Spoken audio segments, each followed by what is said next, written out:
अस्सलाम वालेकुम स्टूडेंट्स। आज का हमारा टॉपिक फर्स्ट ईयर के सेकंड चैप्टर से स्केलर प्रोडक्ट्स। आज हम इसको डिटेल के साथ डिस्कस करेंगे। स्केलर प्रोडक्ट्स क्या होता है और इसकी प्रॉपर्टीज़ क्या हैं, कैरेक्टरिस्टिक्स क्या हैं। तो हम सबसे पहले स्केलर प्रोडक्ट्स के बारे में जान लेते हैं कि स्केलर प्रोडक्ट क्या है। बेटा, हम लोगों को मैंने बताया था कि हम वेक्टर्स को बहुत सारे तरीक़ाकार के ज़रिए सॉल्व कर सकते हैं।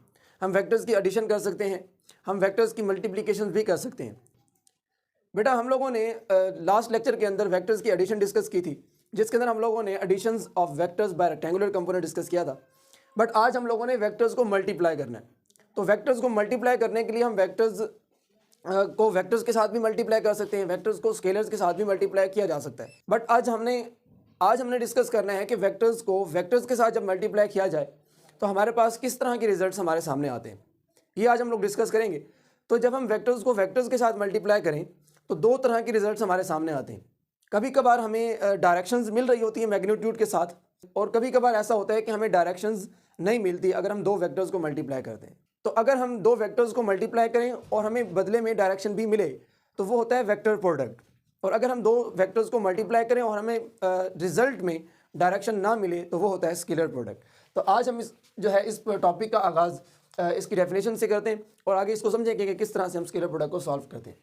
तो देखिए, इसकी डेफिनेशन किस तरह से लिखेंगे आप। If the product of two vectors gives results in a scalar quantity. अगर हम दो वेक्टर्स को मल्टीप्लाई करें और हमें बदले में स्केलर क्वांटिटी मिले। स्केलर क्वांटिटी क्या होती है आप सब लोग जानते हैं, ऐसी क्वांटिटी जिसके अंदर सिर्फ और सिर्फ मैग्नीट्यूड हो, डायरेक्शन का जिक्र ना किया जाए। ठीक है, तो ये हमारे पास रिजल्ट में स्केलर क्वांटिटी अगर होगी तो वो स्केलर प्रोडक्ट होगा, इस कॉल्ड स्केलर प्रोडक्ट। अब यहाँ पे लिखेंगे कि in which no unit vectors are used. हम इनमें कोई यूनिट वेक्टर यूज़ नहीं करते, क्योंकि यूनिट वेक्टर का काम होता है डायरेक्शंस को इंडिकेट करना। तो यहाँ पे डायरेक्शन का कोई सरोकार नहीं है, तो हम कोई यूनिट वेक्टर नहीं लगाएंगे। अब अगर हम इसकी कोई एग्जांपल डिस्कस करना चाहें, एग्जांपल देखना चाहें, तो कौन सी देखेंगे। हमारी रियल लाइफ में बहुत सारी एग्जांपल्स भरी हुई हैं स्केलर प्रोडक्ट्स के साथ। तो दो मैंने आपके सामने लिखी। वर्क जो है वो एक स्केलर प्रोडक्ट है। आप सब लोग जानते हैं वर्क का फॉर्मूला होता है F.D, यानी अगर हम किसी बॉडी पर फोर्स लगाएं और बॉडी डिस्प्लेसमेंट तय करे, कुछ ना कुछ फासला जो है वो कवर करे, तो इस सूरत में वर्क हो रहा होता है। और वर्क के लिए ज़रूरी है कि हमारे पास एनर्जी हो। एनर्जी होगी किसी ना किसी टाइप की तो वर्क होगा। तो इस सूरत में वर्क की सिर्फ और सिर्फ हम वैल्यू को हासिल करते हैं, डायरेक्शन हासिल नहीं करते। यानी अगर मैं आपसे कहूँ कि मैंने फोर्स लगाई और डिस्प्लेसमेंट तय हुआ और इस दौरान हमें जो एनर्जी यूज़ हुई हम वर्क की फॉर्म में, वो फॉर एग्जांपल 15 जाउल है, तो ये 15 जाउल सिर्फ क्वांटिटी है, इसमें डायरेक्शन का जिक्र नहीं होता। इसी तरह एक और एग्जांपल है पावर। पावर का फॉर्मूला होता है वर्क पर टाइम। तो वर्क पहले हम जान चुके हैं कि वो स्केलर है, और अगर हम इस फार्मूले को मजीद सिंप्लीफाई करें तो हमारे पास एक और इक्वेशन आती है F.V। ये फोर्स है और ये वेलोसिटी है, ये दोनों के दोनों वेक्टर्स हैं। जब ये दोनों मल्टीप्लाई होते हैं आपस में तो इनके रिजल्ट में हमें डायरेक्शन नहीं मिलती। तो ये पावर भी एक स्केलर प्रोडक्ट है। एक और बात मैं आप लोगों को बताता चलूँ कि जो स्केलर प्रोडक्ट है इसको हम एक और नाम भी देते हैं, जो है डॉट प्रोडक्ट। हम जब इसका फॉर्मूला लिखते हैं, जब हम वेक्टर्स को मल्टीप्लाई करते हैं तो दो वेक्टर्स के दरमियान हम डॉट लगाते हैं। डॉट हम इंडिकेट करता है कि इसके अंदर जस्ट मैग्नीट्यूड होगी और डायरेक्शन नहीं होगी। तो इसकी मैथमेटिकल फॉर्म जरा देखते हैं। मैथमेटिकल फॉर्म के अंदर हम लोग दो वेक्टर्स लेंगे। अगर फॉर एग्जांपल हमारे पास एक वेक्टर ए है और दूसरा वेक्टर बी है, तो इन दोनों के दरमियान हम डॉट लगाएंगे। इसका एक पार्ट जो है ये मैग्नीट्यूड वाला पार्ट ए बी, और दूसरा इसका पार्ट होता है कॉस थीटा। स्केलर प्रोडक्ट होगा तो हम उसमें कॉस थीटा का इस्तेमाल करेंगे। नेक्स्ट इसके बाद बेटा हम लोग डिस्कस करते हैं कि इसकी फिजिकल इंटरप्रिटेशंस क्या है। फिजिकल इंटरप्रिटेशंस को हम डिस्कस करते हैं। देखें, डॉट प्रोडक्ट जो होता है of two vectors is equal to the product of magnitude. वो बराबर होता है, ये अगर हमारे पास फर्स्ट वेक्टर है और ये सेकंड वेक्टर है, हम एंगल फर्स्ट वेक्टर से सेकंड वेक्टर की तरफ बनाते हैं, तो ये हो गया हमारा फर्स्ट वेक्टर। इसकी हम लोगों ने सिर्फ और सिर्फ मैग्नीट्यूड लेनी है और सेकंड वेक्टर का हम लोगों ने कंपोनेंट लेना है, वो कंपोनेंट जो पहले वेक्टर की डायरेक्शन में होगा। ये इसकी फिजिकल नेचर है। फिजिकल इंटरप्रिटेशन हम लोगों ने इस तरह से लिखनी है। देखें ज़रा, is equal to the product of magnitude of one vector, जो हम लोगों ने फर्स्ट जो है ना कंसीडर किया हुआ है, and component of the second vector is in the direction of first vector. जो सेकंड वेक्टर होगा बी, उसका हमने एक परपेंडिकुलर ड्रॉ करना है। वो प्रोजेक्शन होगा किसके ऊपर, ए वेक्टर के ऊपर, और इसको हमने किसकी डायरेक्शन में लेना है, ए की डायरेक्शन में। इन दोनों का जो प्रोडक्ट है वो कहलाता है स्केलर प्रोडक्ट। तो मैंने यहाँ पे मेंशन भी किया हुआ है, अगर हमारे पास ए वेक्टर बी वेक्टर का डॉट है तो हम उसको लिख सकते हैं ए प्रोजेक्शन ऑफ बी ऑन ए, यानी बी की हमने प्रोजेक्शन वेक्टर लेना है, किसके ऊपर लेना है, ए के ऊपर। इसको हम इस तरह भी लिख सकते हैं, और अगर हम दूसरी तरह लिखना चाहें, ये वर्ड ऐड ना करना चाहें, तो हम फिर इसको इस तरह भी लिख सकते हैं, बी कॉस थीटा। ठीक है, ये प्रोजेक्शन को शो करेगा और ये बी कंपोनेंट है जो किसके ऊपर परपेंडिकुलर है, ए वेक्टर के ऊपर। और हम इसको इस तरह भी लिख सकते हैं a dot B is equal to A magnitude of component of b along A. तो ये हमारे पास इसकी फिजिकल नेचर्स हैं, इसको हम इस तरह से एक्सप्लेन कर सकते हैं। सिमिलरली अगर हमारे पास ए वेक्टर की जगह अब हमने बी वेक्टर को फर्स्ट कंसीडर कर लिया है और बी जो पहले था सेकंड वेक्टर, अब हमने उसको ए में कन्वर्ट करके ए को सेकंड वेक्टर कंसीडर कर लिया, तो अब ये फर्स्ट वेक्टर होगा और ये सेकंड वेक्टर। अब हमने किसका प्रोजेक्शन ड्रॉ करना है, ए वेक्टर का बी पर। तो ये इसकी हमने सिर्फ और सिर्फ मैग्नीट्यूड लेनी है अब, और इसका हम लोगों ने कंपोनेंट लेना है जो ए कंपोनेंट कहलाता है कॉस थीटा का। और सब लोग जानते हैं कि इस जगह पे कॉस थीटा होता है और इस जगह पे होता है साइन थीटा, तो हम लोगों ने वो कंपोनेंट लेना है जो ए की डायरेक्शन में होगा, फर्स्ट वेक्टर की डायरेक्शन में होगा। तो सिमिलरली हम लिख सकते हैं अगर हमारे पास बी डॉट ए हो तो वो भी बराबर होगा बी ए कॉस थीटा। तो यहाँ तक तो हम लोगों ने डिस्कस किया कि स्केलर प्रोडक्ट क्या है, एग्जाम्पल्स क्या होती हैं और इसकी फिजिकल नेचर क्या है।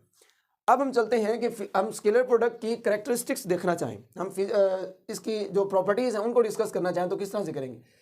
इसकी कुछ प्रॉपर्टीज़ होती हैं। सबसे पहली प्रॉपर्टी इसकी ये है कि अगर हम दो वेक्टर्स का स्केलर प्रोडक्ट ले रहे हैं तो वो लाजमी कॉम्यूटेटिव होगा, कि scalar product of two vectors is always commutative. Scalar product हमेशा जो है वो कॉम्यूटेटिव रहते हैं। देखिए अगर मैं कहता हूं कि मैं एक वेक्टर को बी वेक्टर्स के साथ डॉट प्रोडक्ट ले रहा हूं, यानी ए को मैंने फर्स्ट वेक्टर कंसीडर कर लिया, बी को सेकंड, तो इनका रिजल्ट हमें कैसे मिलता है, A B cos of theta. अगर मैं उनकी जगह चेंज कर देता हूं, बी को ए क्या, बी को मैंने फर्स्ट वेक्टर बना दिया, तो इसको मल्टीप्लाई करेंगे तब भी हमें इसका रिजल्ट वही मिलेगा। अगर मैं यहाँ पे लिखना चाहूँ बी डॉट ए, ये दो वेक्टर्स जब आपस में मल्टीप्लाई होते हैं तो इसके प्रोडक्ट को मैं कह सकता हूँ, इसके जो मैग्नीट्यूड की वैल्यू है वो ए बी के बराबर हो सकती है। क्यों हो सकती है ये बात मैं आपको समझाता हूँ, क्योंकि इसके अंदर सिर्फ और सिर्फ मैग्नीट्यूड है। अगर मैं कहता हूँ फॉर एग्जांपल ए की वैल्यू जो है वो मेरे पास 5 है और बी की वैल्यू है 3, तो मैं 5 को 3 से मल्टीप्लाई करूँ या 3 को 5 से मल्टीप्लाई करूँ, आंसर सेम आएगा। तो इसलिए हम कहते हैं कि दोनों जो है ना वैल्यूज, दोनों जो इक्वेशंस हैं वो हमें सेम आंसर देती हैं, तो इसलिए ये कम्यूटेटिव प्रॉपर्टी को फॉलो करता है।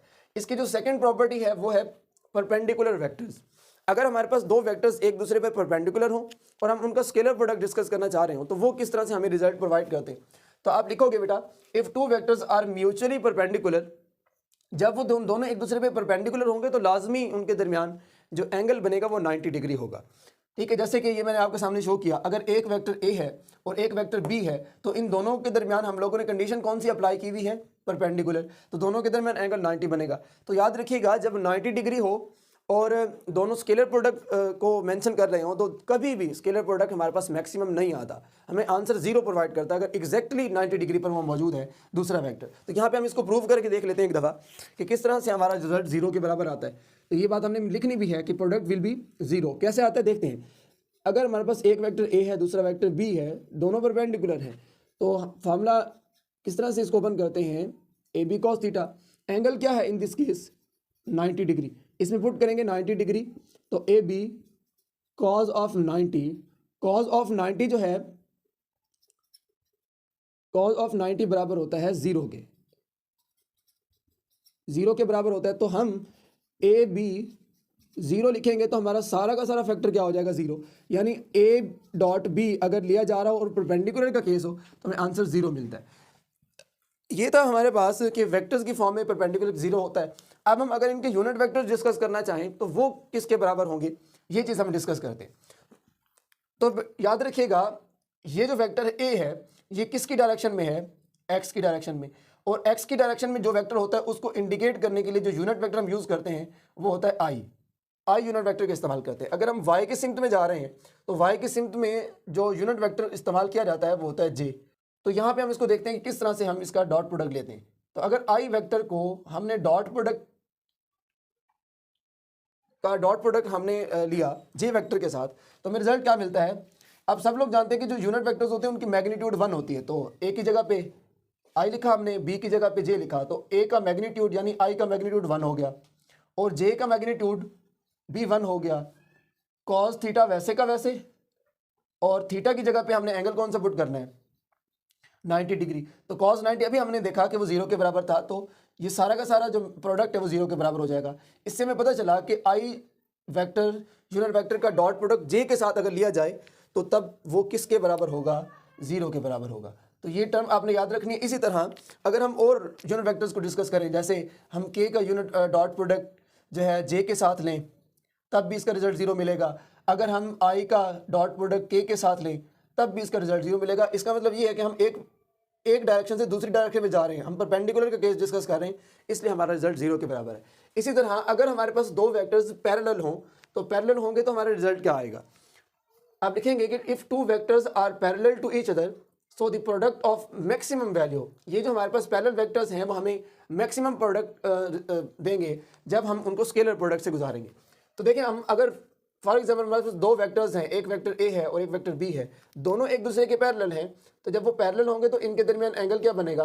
0 डिग्री। हम यहाँ पे अब यही फॉर्मूला अप्लाई करके 0 डिग्री जो है ना वो पुट करेंगे और आंसर देखेंगे क्या आता है। एक वेक्टर ए है और दूसरा वेक्टर बी, दोनों का हमने डॉट प्रोडक्ट लिया तो ये बराबर होता है A B cos of theta. Angle क्या है हमारा? 0 डिग्री, क्योंकि दोनों एक दूसरे के पैरेलल हैं। तो यहाँ पे हम पुट करेंगे 0 डिग्री। कॉज 0 जो है ना वो बराबर होता है कॉज ऑफ 0 बराबर होता है 1 के। तो यहाँ पे हमें आंसर क्या मिलेगा? A B. तो इससे हमें पता चला कि जब दो वेक्टर्स एक दूसरे के पैरेलल होते हैं, यानी एक ही डायरेक्शन में होते हैं, तो हमें आंसर मैक्सिमम मिलता है उनके प्रोडक्ट का। ठीक है, तो ये हमारे पास एक मैक्सिमम की कंडीशंस की पहली इक्वेशन हो गई। इसी तरह अगर हम इनके यूनिट वेक्टर्स के हिसाब से इनको देखना चाहें, यानी अगर एक वेक्टर ए है और दूसरा वेक्टर बी है, दोनों एक्स एक्सिस में है, या एक वेक्टर ए है दूसरा बी, दोनों वाई एक्सिस में है, तो अगर इनके यूनिट वेक्टर्स को देखते हुए हम इनका रिजल्ट निकालें तो किस तरह से निकालेंगे वो जरा देखें। ये देखो, ये ए वेक्टर है तो एक्स एक्सिस की डायरेक्शन में मैं इसका यूनिट वेक्टर आई लिख देता हूँ। इसी तरह ये बी वेक्टर है, ये भी एक्स एक्सिस की डायरेक्शन में, तो इसका यूनिट वेक्टर मैं आई लिख देता हूँ।